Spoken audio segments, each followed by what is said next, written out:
Hello and welcome back. Today is going to be a talk on wall lights, as I've had lots of questions on those. So this is going to be a short rundown on wall lights and to take a look through and to see what's out there. All the lights that you see today, all the items you see here will have links in the description down below so you can find them easily enough. So let's get started.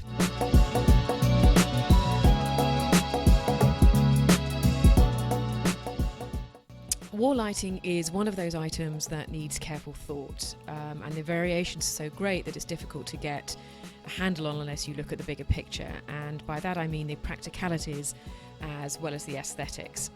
So you need to ask yourself a few questions. How much light do you actually need in each room? Home cinemas, for example, will require something more modern and simple, whereas your average living room will need to be brighter and more elegant. Do you need your lighting to be dimmable?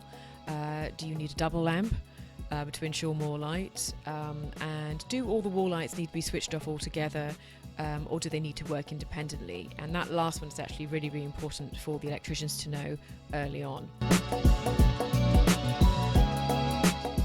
Most importantly, positioning your furniture first will allow you to see exactly what lighting you actually need. It may be that you don't need a wall light at all, and you just need a table lamp or a floor lamp. That will be sufficient, and you will save the electrician's fee. So always plan your furniture first and then plan your lighting. You can always tweak or rearrange stuff afterwards. How high up on the wall should you place your wall light? And this depends really on the height of the ceiling, of course, but figure in people walking past, anyone sitting underneath them, and obviously where the light is thrown itself. You don't want a light shining in someone's eyes if they're walking towards it. It's all common sense really, and you will learn through trial and error, but it's as well to look at these things and decide where to place them early on. Lead times, ordering and deliveries. Some of the things that will trip you up early on, so make sure you order your lights in good time. You need to make sure that they arrive in time with no breakages. Give yourself plenty of time when you are ordering lights, especially if they are coming from overseas. You need to just get them in early, really is the basic rule. When they do arrive, check that they are not damaged and keep them somewhere safe until they are needed. Until they're ready to be fitted, and be watchful of them. Things can go missing, things can get damaged by machinery and workmen, and it's your responsibility to make sure that the lights are safe, not the builders. Now, some lights are bespoke and therefore they are non-returnable. You need to check this before you purchase, and if you do want to return items, you need to check on the policy. And you need to check on the policy of using them, what happens if you fitted them, the timing of things, and also return packaging. All of these are usually to be found in return policies. In the UK, for example, we have statutory rights. So something must be fit for purpose, which is fine, but you need to be very careful how and if you've used a piece of lighting. So some companies, they will insist a light isn't used if you want to return it. As in you can't fit it, so you can't take wires out, you can't take links out of chains, you can't scuff it whilst fitting it, you can't do any of that if you think that you might be returning it. So you can't just fit something, decide you don't like it, and expect a full refund and return. Always check if you can fit something first. Look on websites, look for the return policies. Pretty much every single retailer, I think, and wholesale should have it in black and white somewhere, usually down at the bottom of a screen. And some companies even get you to sign something saying that you've read the terms and conditions before they'll even supply to you. They sometimes have don't fit clauses. But always get proof of postage when you do return it, and delivery confirmation. I often order a courier for lights, if it's a larger item anyway, just so I know that it's going to get back safely. And one other sort of important note, it's best to order things yourself and not let the clients do this, even though sometimes they want to, and I know that they want to, they like shopping, you've got to stop them. I did have one client and she ordered a light for herself without telling me, but she didn't check the return policy, and she found that she didn't like the light, which is fine, it's not to her liking, it's fair enough, and she had to package everything back up and take it to a specialist collection depot. It was 150 miles away. She wasn't happy. So choose carefully where you buy things from, or you may have to do the same. Damage.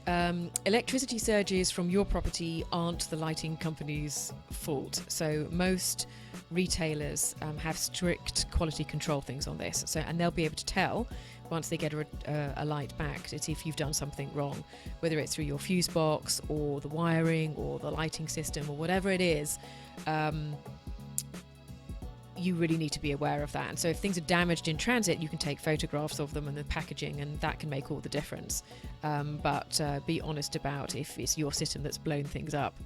In short, you need to check the buying conditions, order early, check on delivery, keep all packaging until fitted and working, and don't cut, trim, damage any wiring or pieces until you are totally satisfied for at least a couple of weeks.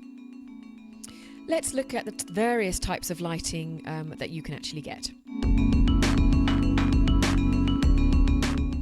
Flush lights. These sit close to the wall and do not generally have moving parts. They have traditionally been sconces, and sconces were very popular lights. I mean, it was pretty much mostly in sort of the last sort of century. And they sort of create an almost diffused light without looking or drawing attention to the actual light itself. Many of those sconces were actually painted in on the walls. We don't really do that today. We did it to blend in, but today the old sconces are dated, they're not really used, but more interesting flush wall lighting has taken their place. More sculptural than subtle. These new sconces are out to impress, you might say. I would put flush wall lights into commercial spaces such as offices, hallways and utility rooms. Anywhere that needs practicality is great for a sconce. Elegant wall lights are a must in places such as bedrooms or living rooms. It's here that you can really choose something that is beautiful as well as practical, as bedrooms should be, really. So fluted glass, silk shades, and elegant metallic work, they can all be used to create the most sophisticated and yet relaxing atmosphere to unwind and also to wake up in. The urban light is so ubiquitous these days, it's not funny. It's become the norm in restaurants, and hotels have it as well. They've championed this so much that you will know it when you see it. In fact, you may not even have noticed them anymore. You know what I'm talking about. It's the exposed bulbs, the caged metallics, the antique bronze squirrel cage bulbs, single drop pendants in concrete, the list goes on, all of that. Chandelier wall lights. These are for a traditional home unless you go for an ultra-modern fitting. So chandeliers are found in large, important houses and buildings, and strangely in high street shops such as hairdressers and beauty salons. It's all about the glamour, you see, for them. So a feature wall and a shabby chic Rococo furniture, that's the order of the day for those people. It's not original, sadly, anymore, unfortunately. So if you are going to use traditional style chandeliers, think carefully about what you are pairing them with and where you are putting them.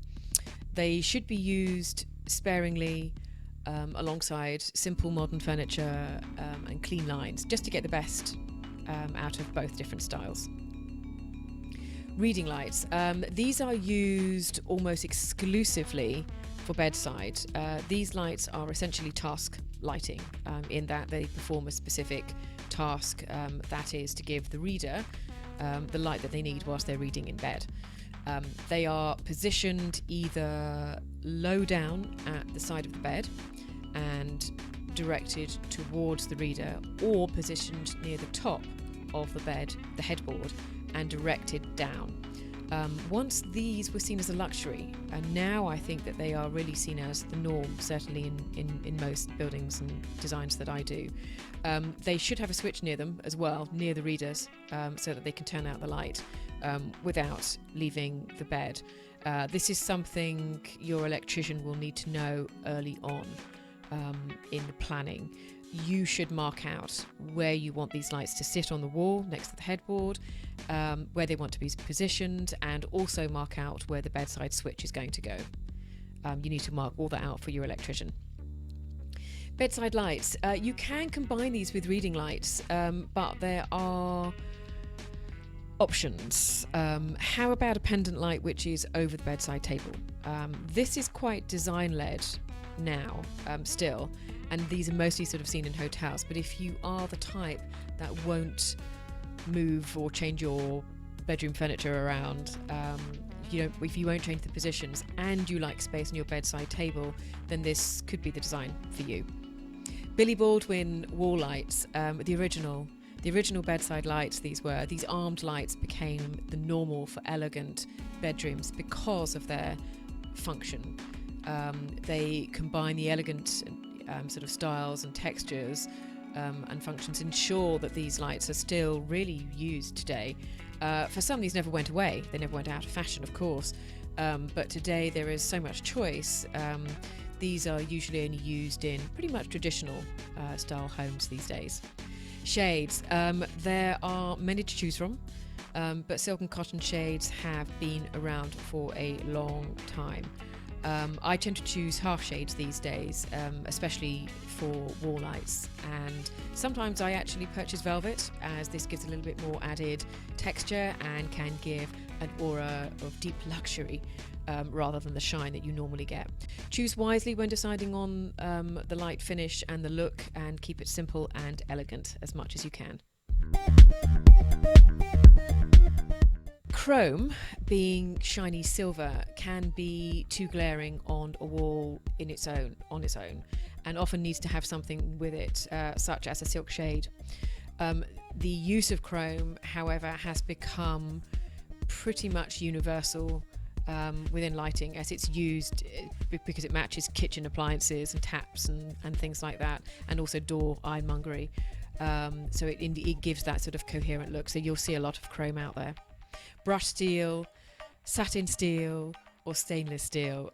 There are subtle differences for all of these, but not enough to notice unless you are looking for it. So the main thing to do when you're buying these types of things is to buy from one supplier. Different manufacturers and companies will call their products the same thing, but you will find that they look very different and feel very different when they arrive. So this is particularly true of sockets and switches. One company's brushed steel will not be the same as another company's brushed steel, and you really do have to look and recognize that there is going to be a difference. Polished brass. Now this is the shiny gold finish that was popular in the latter half of the last century. It made a comeback during the summer of 2017, I think it was. And it's got a bad rap. It's been used in many sort of Middle Eastern palaces and the nouveau riche, of course, but that was to convey wealth. Traditionally, it was a very old school and really isn't used in many modern interiors today. Probably because it really just wants to be seen as no one really wants to be seen as traditional. Today, little touches of brass are used tastefully and bring a very welcome warmth, shall we say, after such a long silver night of chrome and steel. Don't use it with diamante unless you are recreating an Eastern palace, and don't use it with black unless you are recreating like a pharaoh's tomb or something. There's also brushed brass, which is actually a little bit kinder and better for the eyes. Copper, after its recent resurgence, which is in the last 5 years or so, copper has become the go-to finish if you want to add both colour and warmth. I welcome this resurgence, to be perfectly honest. Copper is one of my most favourite materials, but it is seen everywhere. So be careful that you are not recreating a pastiche of something that you've seen in a magazine. Bronze, this is dark brown, effectively. It's a dark brown metal that has been used in many sophisticated homes, as it is a warm tone for light switches and sockets when steel would perhaps be a little bit too cold. It can be heavy at times, so again, keep fixtures light and modern if you can. Antique bronze is a variation of bronze, obviously, and this is why things have become confusing and rather tortured. Each supplier has their own way of labelling products, and adding the word antique is seen as selling, basically a selling point, even if the item is new and looks nothing like an antique piece. By rights, this finish should have rubs and scuffs and a certain patina to it to distinguish it really from bronze, but this finish generally means it's bronze with a few bits that are faded or polished, but you need to check really the finish when you get it. If you're matching it up to something else, look at them both together, because again, one antique bronze will not be the same as another antique bronze. Antique brass again is yet another variation within stores, and antique brass is generally polished brass but with scuffs, fading and a slightly matte finish to it. It's brighter than bronze, but shouldn't be glaringly gold like the polished brass. It's a good medium actually between polished brass and copper, if you're looking for that type of thing. Matte lacquer is not new, but it is gaining traction. Certainly in the design world, this is filtering through now to the suppliers and stores. Black is the most popular. Grey is gaining ground, whilst white, even if it's just a form of plaster or fiberglass, although it's good, it needs cleaning to retain its sleek look. You tend to see matte lacquer on taps actually, mostly, but it can be found on wall lights in some modern design houses. Be careful when choosing this finish though, because you need to consider how it will age, and it could actually date your interior going forward in the future years, because things that seem new and cutting edge will date faster than you think. Wood, there are less of these about, I think, really, but there are some sculptural choices that look very unusual and should be used more. Wood is very warm, it can be modern, traditional, and is eco-friendly, so it's basically a win all round. Rattan and wicker, there are less of these, but they are lovely for that summer look. They're perfect for guest bedrooms, conservatories, garden rooms, or summer houses. If you like texture on its own, if you like that textured look, this could be the ideal style for you. Overall, choose carefully and tastefully, and insist on your light switches being the same finish as the actual wall lights that you choose, unless you go for the matte lacquer option, where the novelty is really in the difference. Chasing into the wall, this will need to be done if you truly want these to be wall lights without any flex or wire showing. Trunking is never pretty, so you need to speak to your electrician at the start so he knows what you're planning. Decorators should be able to patch any wall and make the chasing disappear. Your electrician and decorator should work in conjunction, but you need to be on top of them basically. Make sure that your decorator knows that there will be filling, sanding and painting around these wall lights so that he can factor this into the decorating budget. Bulbs and lamps, LEDs are the normal ones now, but the old school candle bulbs, both halogen and filament bulbs, are also still used for decorative purposes still today. Lamps can be made a feature of course, particularly with urban wall lights that we spoke about earlier, but it's more usual, more design-led to look to the light fitting itself to provide the style rather than the actual type of bulb, thankfully. If you do have several or multiple wall lights, buy enough bulbs. I always get more than I need. There's always one that breaks or is faulty, and you don't want to be caught short. You can always leave spares with the client or add the excess bulbs to your stockpile at your office or home. But make sure you use the same bulb and not a combination of different wattages and different manufacturers. Again, it's the same with the lights as it is for the bulbs. Manufacturer's different, and you don't want the client staring at one light and wondering why it's faulty because it's not as bright as the other three in the room.